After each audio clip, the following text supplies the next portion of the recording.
Rahim. Welcome back to ACI Peshawar.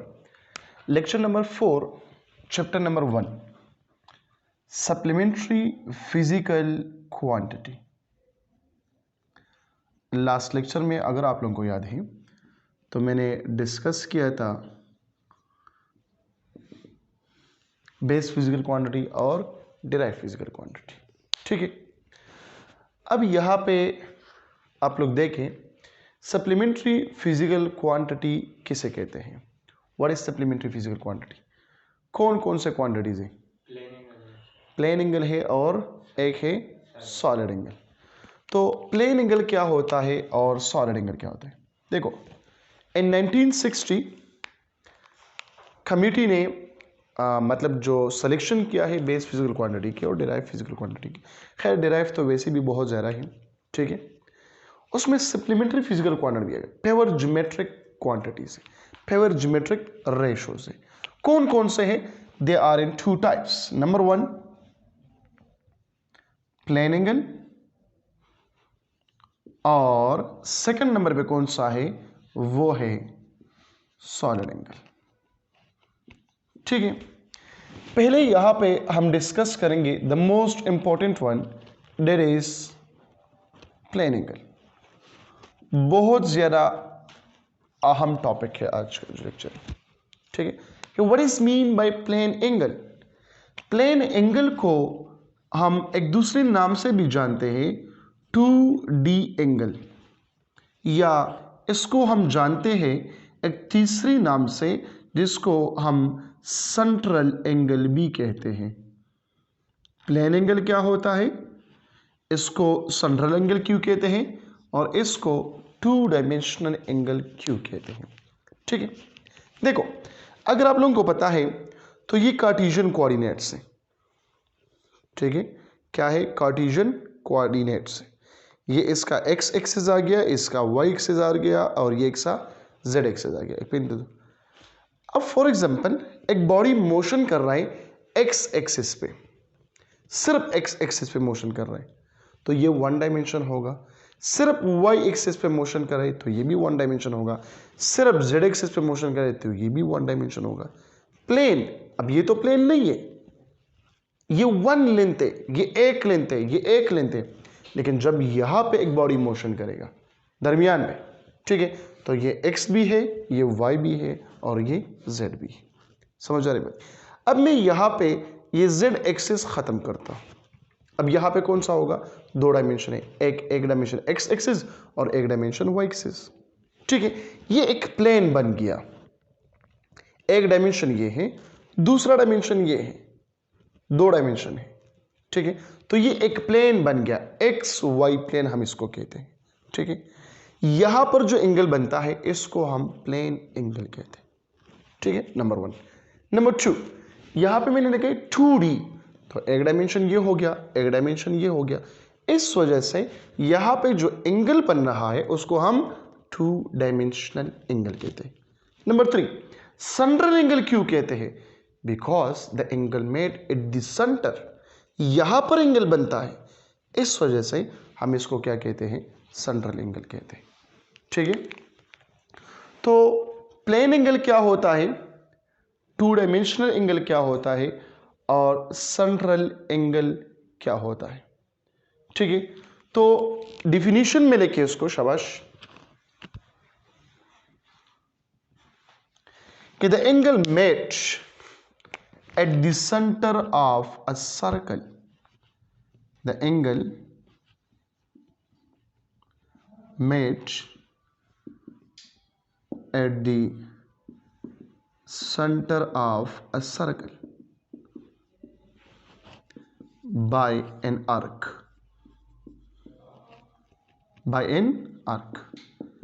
is called plane angle या 2 dimensional angle या central angle. ठीक है, angle met की जगह अगर आप लोग सबटेंडेड का वर्ड इस्तेमाल करें, कौन सा?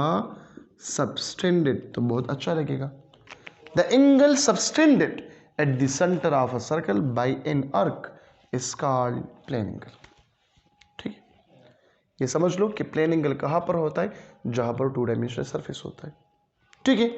या plane angle made for open surface या एट ओपन सरफेसेस। एक ओपन सरफेस होता है, एक क्लोज सरफेस होता है।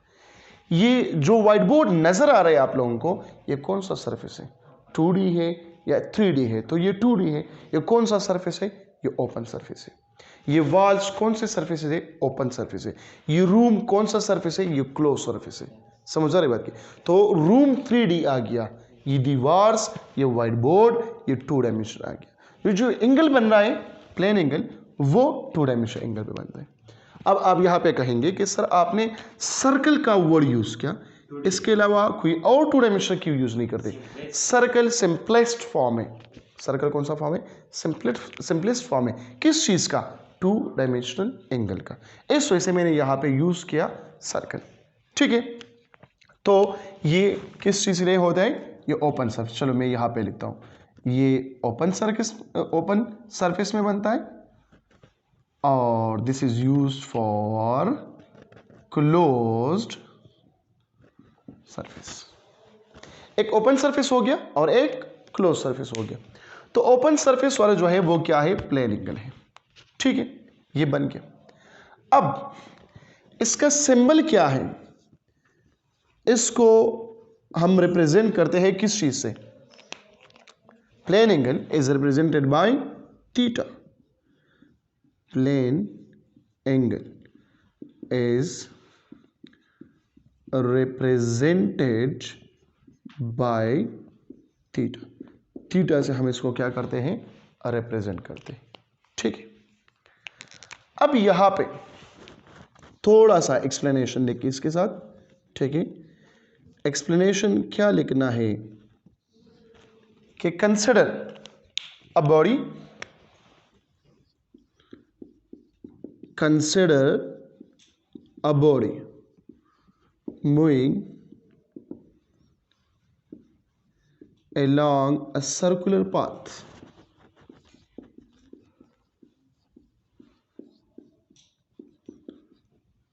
from point A to point B, make an angle theta at the center of a circle called plane angle as shown in figure।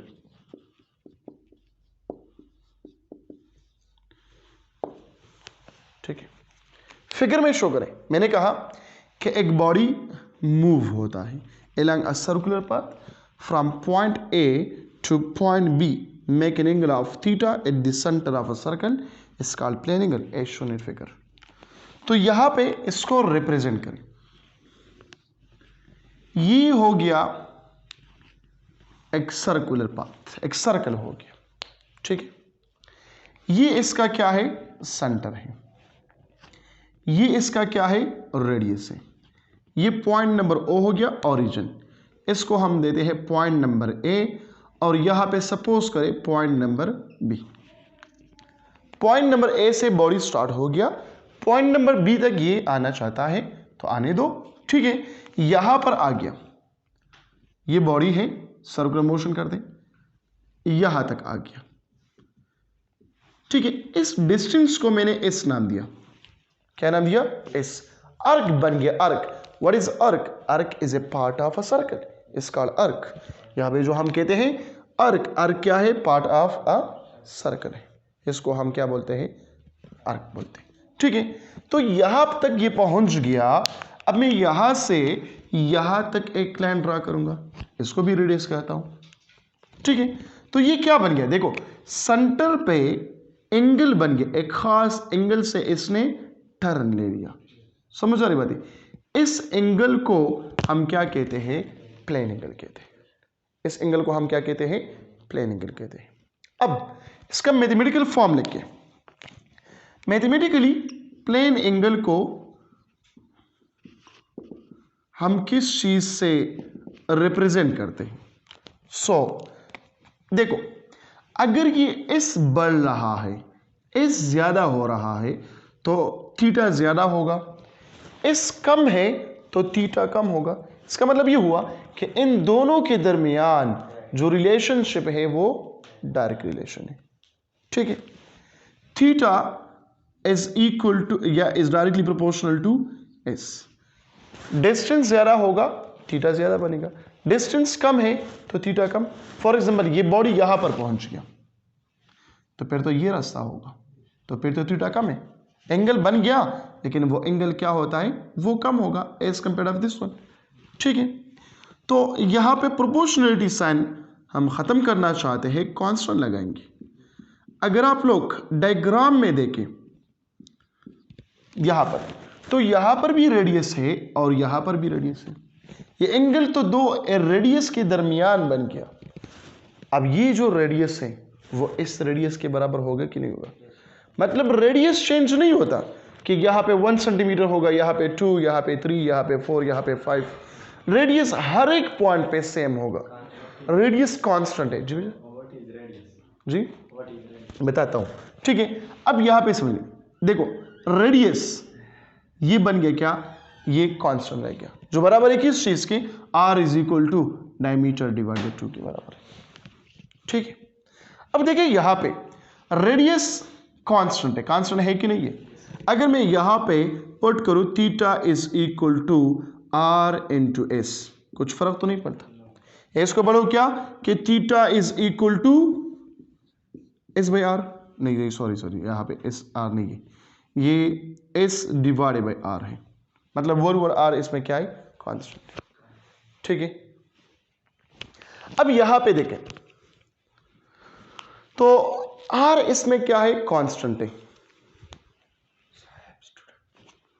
Are इसमें क्या है, constant है। जब कांस्टेंट है तो इसको हम इस तरह भी लिख सकते हैं कि s is equal to r theta, लिख सकते हैं कि नहीं लिख सकते? ठीक है, आर इसमें क्या है, कांस्टेंट है।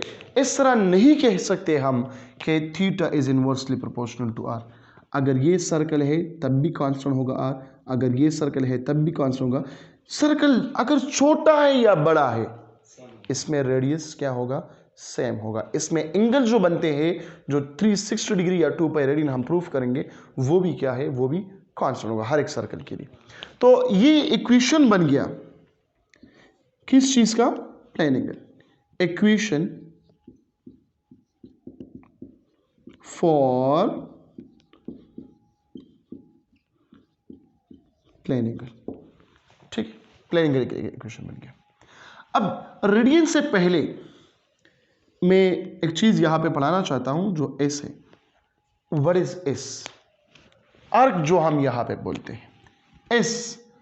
अगर मैं इसको डिस्टेंस बोलूं, क्या बोलूं, डिस्टेंस, तो क्या होगा, सर्कमफेरेंस यहां पे मैं डिफाइन करना चाहता हूं।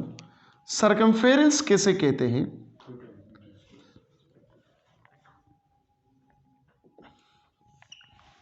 देखो अगर ये बॉडी यहां से मोशन स्टार्ट करता है, वापस इसी पॉइंट पे पहुंचता है, ठीक है, तो ये एंगल तो बढ़ता बढ़ता जा रहे यहां पे वापस आ गया, तो एंगल कितना बनेगा, 360 डिग्री।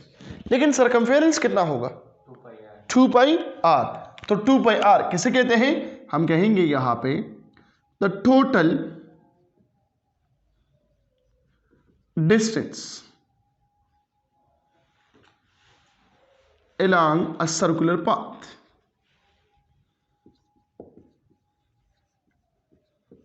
is called circumference। या इसके अलावा हम इस तरह भी कह सकते हैं the total length,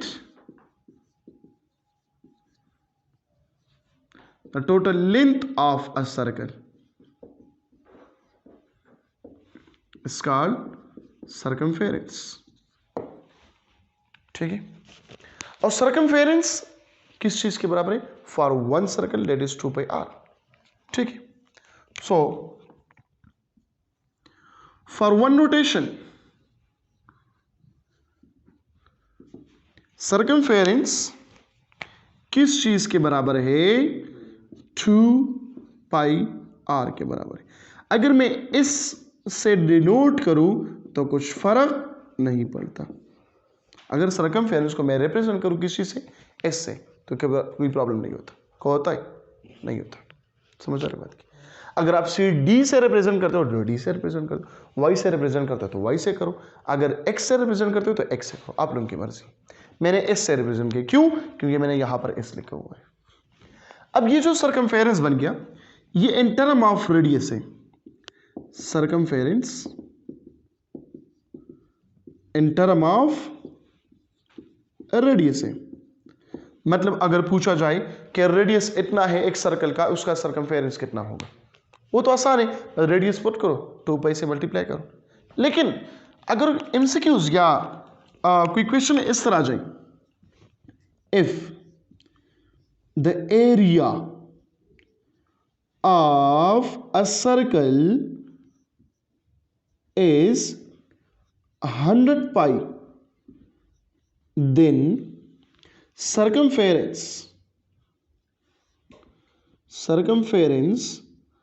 of a circle is, in term of area find करना है। तो ये बोलेंगे 20π, 10 या 10π। तो इसको हम यहां पे क्या करेंगे? प्रूफ करेंगे कि इन टर्म ऑफ एरिया क्या है, क्योंकि आपने तो पढ़ा है क्या? इन टर्म ऑफ रेडियस पढ़ा है। तो इन टर्म ऑफ रेडियस को यहां पे इसी तरह छोड़े, लेकिन ये याद होनी चाहिए कि सर्कल में जो एरिया होता है वो बराबर है πr², है कि नहीं? अगर मैं इसको नाम दे दूं इक्वेशन नंबर 1, कुछ फर्क तो नहीं पड़ता। यहां पर देखिए इक्वेशन नंबर 1 में r है, यहां पर देखिए क्या है? r² है। तो हम क्या करेंगे? यहां पे r को मालूम करेंगे। तो जब r को मालूम करना है तो क्या करेंगे? r² is equal to a divided by pi. अब यहां पे तो r है, यहां पे r² है, तो इसको मैं लिख सकता हूं r is equal to a divided by pi whole under root, लिख सकता हूं। इसको मैं नाम दे दूं equation number 2। Put equation number 2 and equation number 1। Equation number 1 में पुट करें तो इक्वेशन 1 इंप्लाइज दैट, इक्वेशन 1 क्या है? Circumference is equal to 2πr या सर्कमफेरेंस इज इक्वल टू 2π, और इसकी जगह मैंने पुट किया क्या? a डिवाइडेड बाई पाई। ये भी सही है, मतलब ये वाला जो है 100π यहां पे पुट कर सकते हो, लेकिन एक आसान सा फार्मूला हम बनाएंगे, हम तो इजीएस्ट बनाएंगे ना। अगर मैं इस तरह लिखूं π² इज इक्वल टू या π² अंडर रूट, ये पाई के बराबर होता है कि नहीं होता? क्योंकि ये स्क्वायर रूट के साथ खत्म हो जाता है, ठीक है। अगर मैं इस पाई की जगह ये π² अंडर रूट लिखूं, कुछ फर्क तो नहीं पड़ता। जब नहीं पड़ता तो लिखो, फिर यहां पर लिखे 2π² and 2 whole under root multiply by a divided by pi whole under root. जब दो अंडर रूट के दरमियान मल्टीप्लीकेशन आ जाए तो हम 1 लिखते हैं, ठीक है। तो हम क्या लिखेंगे? 2 अपनी जगह पे और यहां पे आ जाएगा a multiply by π² divided by pi. क्या खत्म हो जाएगा? ये से स्क्वायर और ये खत्म हो जाएगा। तो ये क्या होगा? 2 into under root a into pi. तो ये बनेगा 2, यहां पे बनेगा a और यहां पे बनेगा पाई। ये किस चीज के बराबर हो गया? सर्कमफेरेंस के बराबर हो गया। तो इसको हम लिखते हैं इन टर्म ऑफ एरिया। ये इन टर्म ऑफ एरिया जी, इन टर्म ऑफ एरिया आ गया, ठीक है। जब इन टर्म ऑफ एरिया आ गया तो क्या होगा? यही चीज पुट करें, एरिया इज इक्वल टू 100π। 100π है कि नहीं है? अब ये 100π क्या करो? यहां पर पुट करें तो आसान होगा। सर्कमफेरेंस इज इक्वल टू, देखो 2 अंडर रूट अपनी जगह पे, एक ही जगह में पुट करता हूं 100π और यहां पे 1π है तो π² होगा। अब इसको मैं लिख सकता हूं 2 एंड 2 अंडर रूट, इसको मैं लिख सकता हूं 10π whole under root, sorry whole square, ऐसे ये बनता है। तो ये स्क्वायर रूट के साथ खत्म हो जाएगा और 10π multiply by 2 is equal to 20 pi. तो यहाँ पे हम सेलेक्ट करेंगे ऑप्शन नंबर बी सेलेक्ट करेंगे। Is it clear? तो ये इन टर्म ऑफ एरिया हो गया। अब in term of radius, sorry radius तो हो गया, ये इन टर्म ऑफ रेडियस, ये इन टर्म ऑफ एरिया। अब नंबर थर्ड जो है, नंबर थर्ड ये है इन टर्म ऑफ डायमीटर। तो आप लोगों को पता है, देखो r is equal to d by 2 है कि नहीं है, या d is equal to 2r है। तो r इक्वेशन नंबर 1 पुट करें, इक्वेशन 1 इंप्लाइज दैट क्या है, s इज इक्वल टू या circumference is equal to 2 pi r। तो r क्या होगा, r की जगह d बाई 2 पुट करो, 2 pi multiply by d divide by 2, तो 2 खत्म हो गया, s is equal to pi multiply by d। यहां पे जो सर्कमफेरेंस है डायमीटर के साथ ताल्लुक क्या है, डायरेक्ट। यहां पे अगर हम देखें तो s डायरेक्टली रिलेशन है r के साथ। अगर हम यहां पर देखें तो एरिया के साथ इसका ताल्लुक क्या है, circumference is directly proportional to under root ए।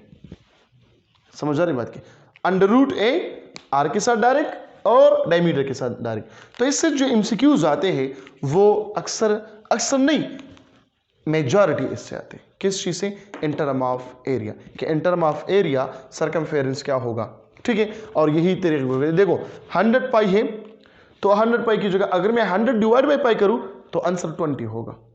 अगर मैं 49 पाई करूं तो 7 स्क्वायर पे 49 आता है, ठीक है। 64 पाई करूं तो 8 स्क्वायर पे इसी तरह एमसीक्यूज आते हैं इस पे, ठीक है। तो इंशाल्लाह इसके जो यूनिट है, unit of supplementary plane angle that is radian, वो हम पढ़ेंगे नेक्स्ट लेक्चर में, ठीक है। और रेडियन भी इंतहाई इंपॉर्टेंट है, क्योंकि ये लेक्चर इंतहाई इंपॉर्टेंट है। प्लेन एंगल में रिलेशंस क्या है, रेडियन क्या है, रेडियन और डिग्री के दरमियान रिलेशन क्या है, रेडियन और रिवोल्यूशन के दरमियान रिलेशन क्या है, up to so on and so far. मिलते हैं इंशाल्लाह नेक्स्ट लेक्चर में। Thank you so much.